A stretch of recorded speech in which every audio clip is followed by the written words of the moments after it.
बिस्मिल्लाहिर्रहमानिर्रहीम। एक नई वीडियो के साथ आप लोगों के सामने हाज़िर हूँ। तो आज की वीडियो करते हैं स्टार्ट, लेकिन उससे पहले आप लोगों से रिक्वेस्ट है, मेरे चैनल को सब्सक्राइब कर दें। आपका टाइम नहीं लूँगा और हम ये स्टार्ट करते हैं नई वीडियो जो बिल्कुल ही शॉर्ट टाइम में हम ख़त्म करेंगे। इसमें हम देखेंगे कि हम ये जो ये कॉलम्स हैं, ये जो रोज़ हैं, इनमें अगर हमें कुछ फिल करना हो, यहाँ पे मुझे लिखना है कि नॉट प्रेजेंट, वो डिफरेंट हमारे पास एक शीट है, डिफरेंट टेस्ट थे और ये जो कुछ लोग थे ये प्रेजेंट नहीं थे। ये यहाँ पे मैं लिखना चाह रहा हूँ नॉट प्रेजेंट, तो मैं कैसे लिख सकता हूँ, सबको फिल इन कैसे मैं कर सकूँगा ईज़िली।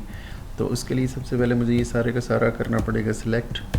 ये मैंने कर लिया सारा सिलेक्ट करके होम में जाऊँगा और होम में यहाँ पे होम, और होम में जाके मैं करूँगा फाइंड एंड सिलेक्ट में गो टू स्पेशल में जाके मुझे ब्लैंक को सिलेक्ट करना है।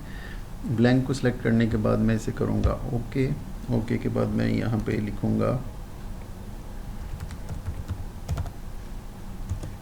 एब्सेंट, लिख दिया। और उसके बाद मुझे प्रेस करना है Ctrl+Enter। ये देखें, ये जहाँ पे वो था सारे का सारा ये एब्सेंट जो थे वो आपके सामने आ गए। तो आज की वीडियो में इतना ही था। तो अगर आपको वीडियो अच्छी लगी तो काइंडली अपने दोस्तों के साथ शेयर करें और सब्सक्राइब करें मेरे चैनल। कुछ नई ट्रिक्स के साथ मैं फिर आपके सामने हाज़िर होऊंगा। ओके, अल्लाह हाफिज़।